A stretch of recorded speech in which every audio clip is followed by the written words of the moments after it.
Can everybody hear me okay? Too much? All right, I realize that I'm the envy of every presenter here today. I must be the best briefer, the best looking guy, because I hit the jackpot.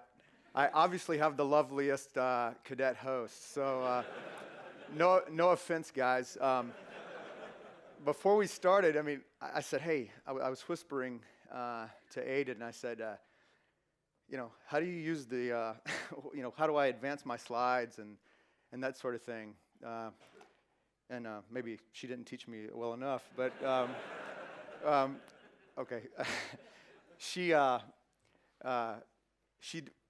The level of detail that she went to, she actually drew me a diagram of the actual thing. So I really appreciate all the help. In my 25 years of military service, I've never experienced the quality of the support that I've received here. It started at the airport, started with Marion, booking everything. So thank you so much. I'm honored to be here. Now, that being said, I'm here to talk about NATO AGS. And my brief is pretty simple, I think. I'll try to keep it on the rails and talk about what I know. Working at NATO, politics is prevalent. I don't know politics. I don't know the nation's intent. But I know the AGS program, so bear with me here. I'll talk about a little bit of 101, background information on what the program is, manning, training, and then some lessons learned. Okay, 14 AGS nations, or NATO nations, have decided to procure the AGS program on behalf of NATO, for NATO, as a gift, with the understanding that all 28 nations have to common fund the operations and support expenses over the lifetime of the program. So what we refer to as AGS core, that's the €1 billion procurement that the 14 nations are buying for NATO. That includes 5 Global Hawk aircraft equipped with the MPR tip sensor, multi-platform radar technology insertion program. I don't want to be a salesman up here, but it's most likely the world's best ISR radar. It's capable of simultaneously conducting SAR, synthetic aperture radar, and ground moving target indicator, maritime moving target indicator missions. You don't have to stop SARing to start the GMTI or the MMTI. You can do them both at the same time. We're buying enough aircraft command and control shelters to simultaneously fly all 5 aircraft.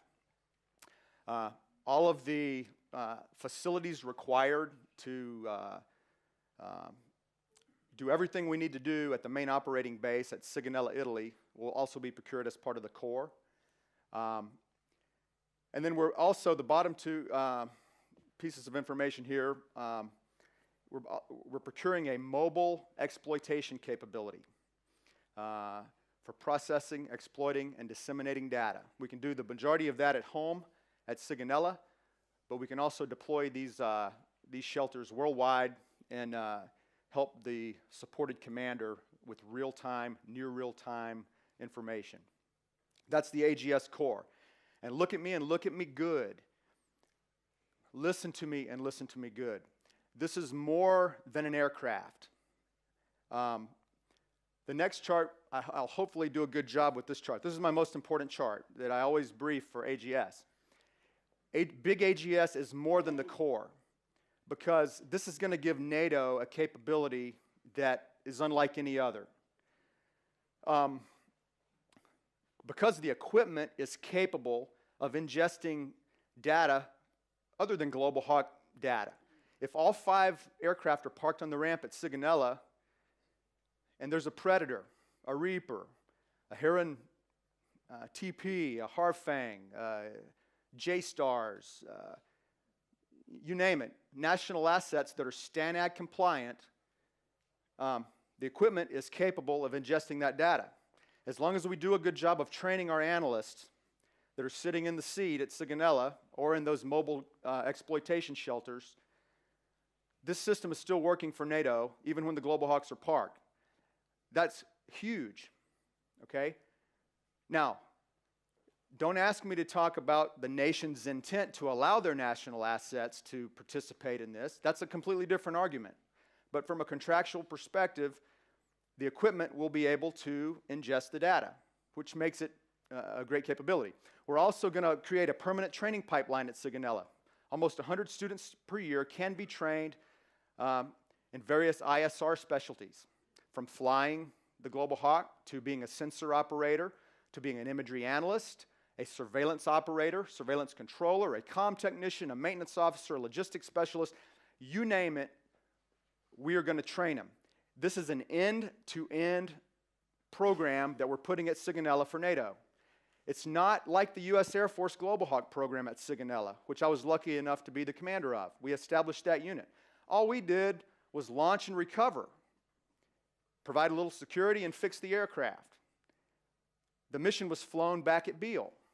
Colonel Callahan did a great job of talking about the Predator system and from a U.S. perspective, very similar to the Global Hawk program, and except that we're not, the back end for us was not at Creech, it's at Beale Air Force Base in California. But what we're bringing for NATO to Sigonella is an end-to-end program, from the training all the way to the processing, exploitation, and the dissemination of the data. NATO needs to understand that. We're also contributing to NATO's overarching JISR initiative. NATO saw the need to create a common architecture, a common way to transmit data to the NATO nations.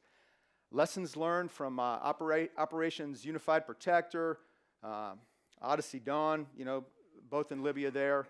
And years back, we've had a problem with national assets working for NATO, but then the very nations that make up NATO, for example, the U.S. can't just seamlessly hand that data over. Data release, So NATO owned and operated means that NATO access to all the information and the intelligence products that are produced. Raw data as well. So it's that interoperable gateway for data dissemination. That's part of the JISR initiative. And AGS will lead that process for NATO. Why Global Hawk? Why? Simply because it's the largest ISR footprint of any system out there, manned or unmanned, period. Except for a satellite, maybe. Remember what I said. This is not just about the aircraft. It's an end-to-end system of systems. But I feel like I have to show this chart because most people, many of you may not have ever seen the Global Hawk. In the bottom right there, Aiden, I don't know. Thought there was a pointer. Maybe not. There we go. It's a very large aircraft. It's a real piece of metal. I've seen more people get in trouble flying the Global Hawk than any other airplane in my career. I'm talking in terms of airspace violations, getting in trouble at altitude deviations or whatnot. It doesn't happen so much in manned aircraft. But you're just sitting there eating your sandwich, flying the Global Hawk. There's no seat of the pants feeling. If you put in a wrong number, it's going to do exactly what you tell it to. So you have to pay attention. It is not a video game, at least not a very good one. Unlike the Predator, there's no keyboard, mouse, or there's no stick and rudder. It's all keyboard and mouse, much like the computer over there. Exact same thing, like we're all used to using every day. And it's flown by waypoint navigation. The art of being a good Global Hawk pilot is understanding this, being able to predict what the aircraft is going to do, realizing that a mission might have 300 waypoints. Each of those waypoints, in some cases they have 3 to 4 different other branches, and then so on and so on and so on. You have to be predictable and understand what the aircraft is going to do in the event of a malfunction. The good news is it's very predictable. So your skills as a pilot, you don't have to be sharp at low-vis landings and many of the other challenges that come along with being a pilot. Stick and rudder skills Just have to think. Data flow, the aircraft takes an image, or GMTI. It goes to the end user in one of two ways, really three ways, but two are shown here. One, it goes through KU, is a commercial satellite capability, back to an antenna farm at Sigonella. Oops, sorry. Then over to the shelters, they push it out to our exploitation shell, they tag it, they provide it to the commanders or the end users, whoever it may be. The other way is through our direct line of sight from the aircraft to the mobile exploitation shelters that I mentioned earlier, where it's exploited real time and then given directly to the commander at his request. The third one I mentioned is the aircraft is going to be equipped with a data recorder. If we're outside the range of KU or out of line of sight of one of our exploitation mobile shelters, we can record all the data on board and then wait till we land to download it. So that's a very important capability. When compared to a medium altitude UAV, much like the Predator or the Reaper or many others, an attribute that we often overlook in the Global Hawk is speed. When you combine the speed with the sensor coverage, you need about 10 plus of the medium altitude assets to do the same amount of wide area coverage. Now, I'm not saying that what we provide is better than a Predator. It's different. Or a Reaper. It's a different look. But for what it's used for, very useful, and a large amount of land can be covered, or water, when compared to a medium altitude UAV. Just a notional picture. That's what our airspace arrival and departure procedures look like at Sigonella. Everything must start and stop in this big circle down at the south end of the island. The trail has been blazed. A quick anecdote, when I was there, when we started flying in support of the Libyan operations, the U.S. Air Force decided to put Predators at Sigonella alongside us. It took us 5 years to work with the Italians to, all the political agreements to allow a U.S. Air Force unit to be bedded down at Sigonella, bring a UAV into their sovereign airspace, airworthiness issues, engineering data, proprietary information from Northrop Grumman, other subcontractors. We had to work through all that. It was over a 5-year process. But in the end, we gave them what they wanted, and they approved it. We got the first aircraft on the 10th of September, or 15th of September 2010, flew our first mission on the 7th of December 2010, and our first operational mission was done on 1 March of 2011 in support of Odyssey Dawn. About April, we'd been flying Odyssey Dawn missions for some time. It turned into Unified Protector. The Air Force brought Predators. There was a C-17 that showed up with 6 big, long, skinny coffins, they call them. They got there on a Friday. They unpacked the aircraft. After about half a day, they had 3 of the aircraft fully assembled, and they were running their engine. But the next day, they had the other ones out. And by 1 week later, they were flying operational missions in Libya using the exact same standard operating procedures and airspace corridors that we had developed. So the point is, we fully anticipate when we take AGS to Sigonella that we're not going to have to recreate this process. We're going to jump right in and do it like the U.S. Air Force has done it in both Global Hawk and Predator operations. So we'll piggyback there. Airspace, the red represents populated areas. I won't go into this chart. I thought I had deleted it, but never mind. All right. That's a little bit on 101, what the program is. It's more than just an aircraft. It's a complete end-to-end system. Now, to effectively field and operate that system, we need manning to do it. And a couple charts on our manning, where we stand. The AGS program started out in 1992, maybe, Mr. Wang. Shortly after the Gulf War, NATO decided they needed a ground surveillance capability. It's been through many variations, a manned platform, an unmanned and a manned system like the BAMs.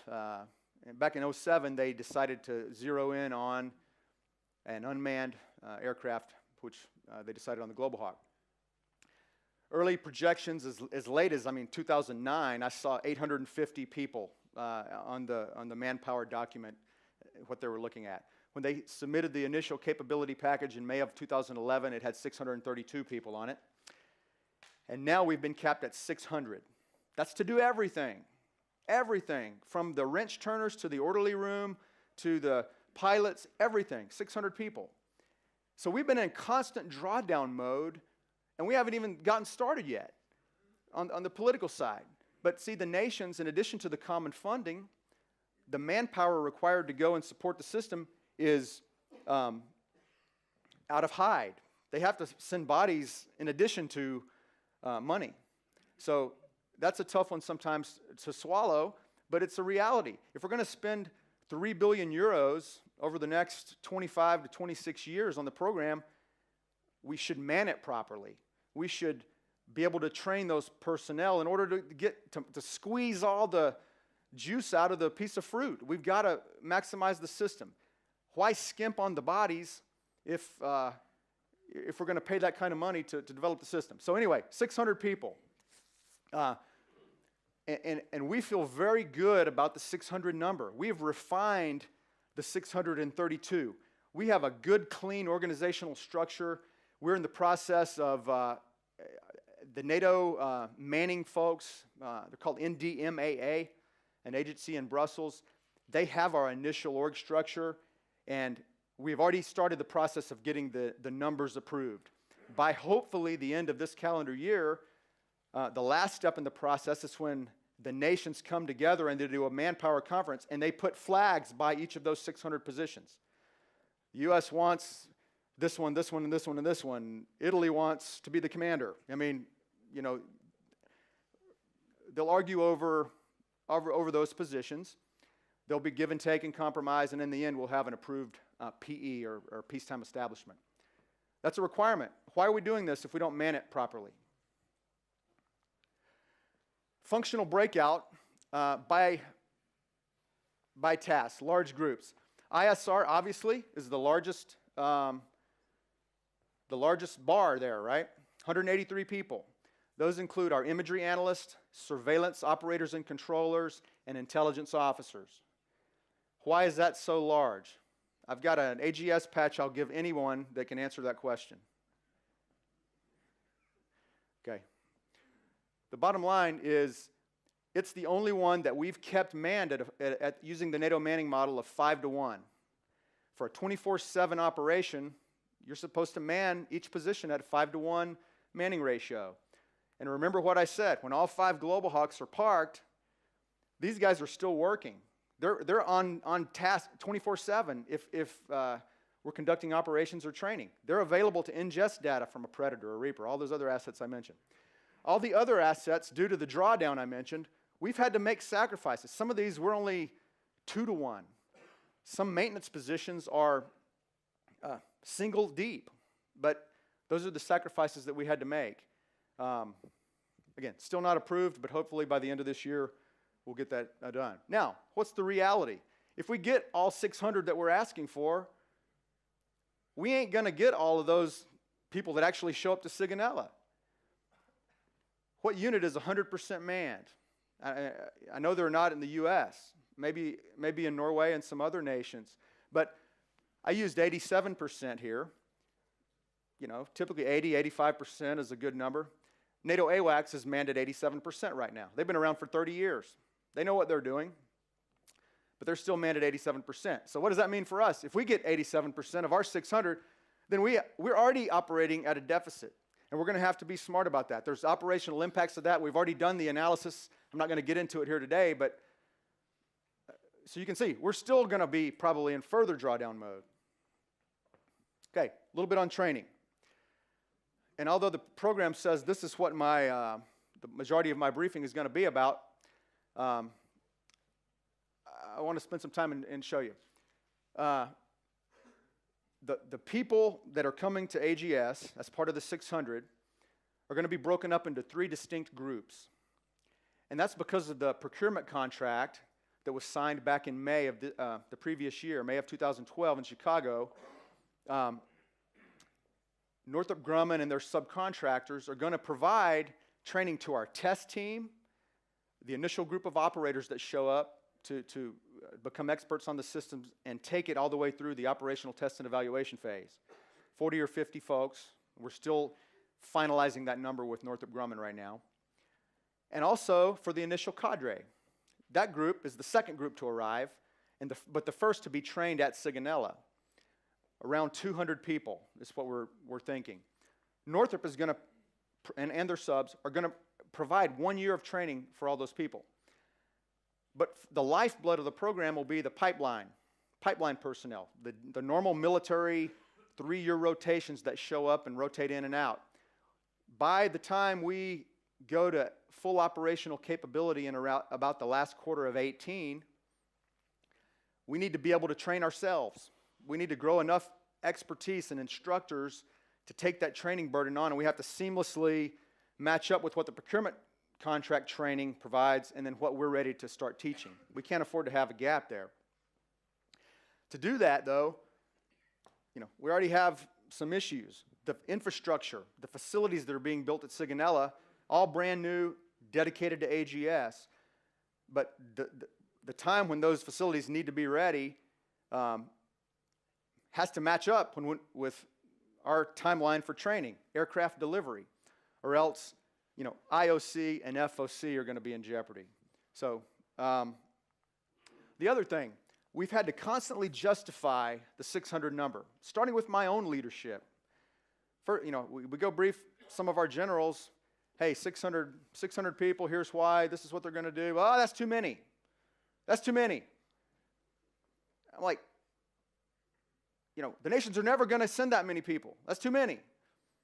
In the back of my mind, I'm going, what analysis have you done? What do you know? Now, this is academic freedom in here, right? So no, edit that part out of my presentation. But that's what I'm thinking, and my colleagues, because I'm telling you, like Colonel Callahan said, and others have said, it's not unmanned. That doesn't mean you can use it as an excuse to not train, to take the easy way out. Send your turds to the UAV program. It doesn't work like that. We have to do this right. So you got to ask yourself 3 questions, and I put this in my paper that I gave her, Mary Ann. How many people does it take to field and operate the system? There has to be some rigor in that process. When you pull back each layer of the onion, you have to find something underneath and a reason why. If you can't justify each and every one of those positions, they're not going to be approved.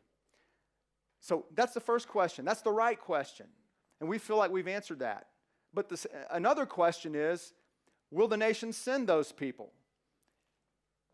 But you understand, it's a completely separate argument. You can't combine that political argument with the first one. What's the requirement? Okay, now the process needs to kick in okay, we're going to have to do the engagement work. Go to each of these committees, each nation perhaps, and really justify what we're asking for. And then lastly, and possibly most importantly, if the nations agree to send those people, will they be qualified to fill the positions that they're assuming?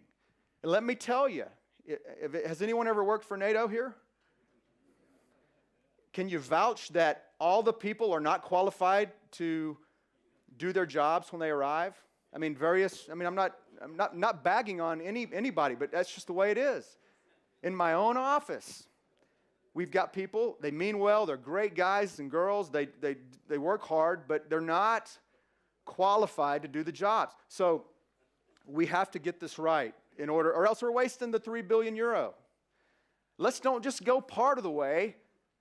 Let's go all the way. Let's go all in, right? You can't have one toe in the water with this program. All right, bottom line, we must assume, though, that the nations are going to do that, or else we're in a never-ending holding loop. We can't do anything if we don't make that assumption. We're going to assume that they are, and we've identified some of those problems anyway. I won't go into the rest of that. Okay, lessons learned. I don't want to get into this. This is details, but I've pretty much talked about the flight authorization process and bringing a UAV to Italy. I can talk for days on that. Some of our shortfalls on the U.S. side when we went to Sigonella.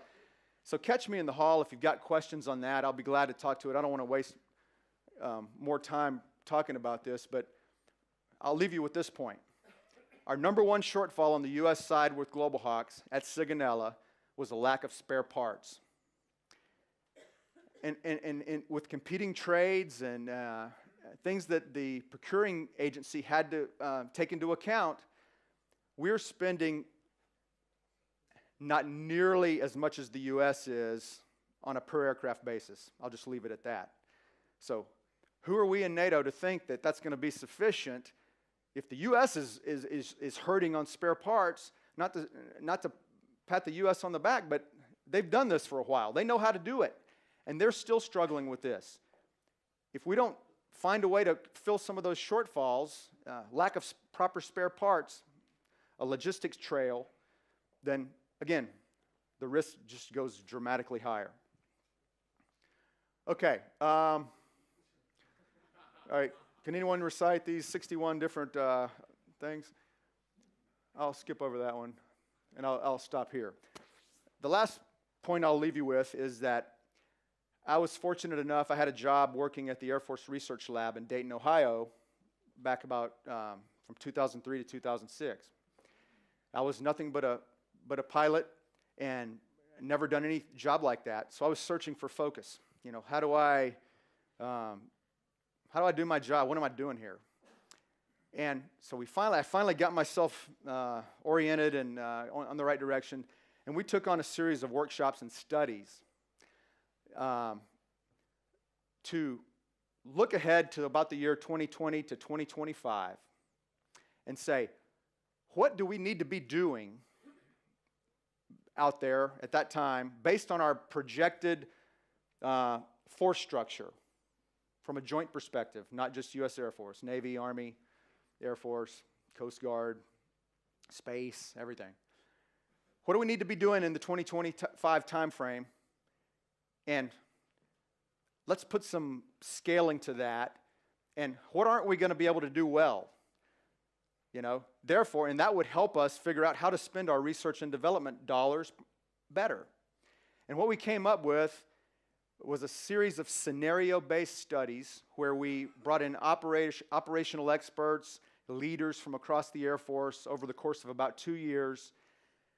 And it was really great work. It turned out to be a great product because it shaped the entire research and development focus for the research lab. It's something now called capability-focused technology investment. Okay, if I pull money this year, that's going to affect me out here and out there, you know, which would ultimately, you know, help us make better decisions with our money. But in the end, we came up with 61 rank-ordered items from a approved task list for military operations. And this is the breakout of functional areas and where they lied. Intelligence, command and control, force application. You know, this chart is actually list them 1 through 61. If it made the list, it's important.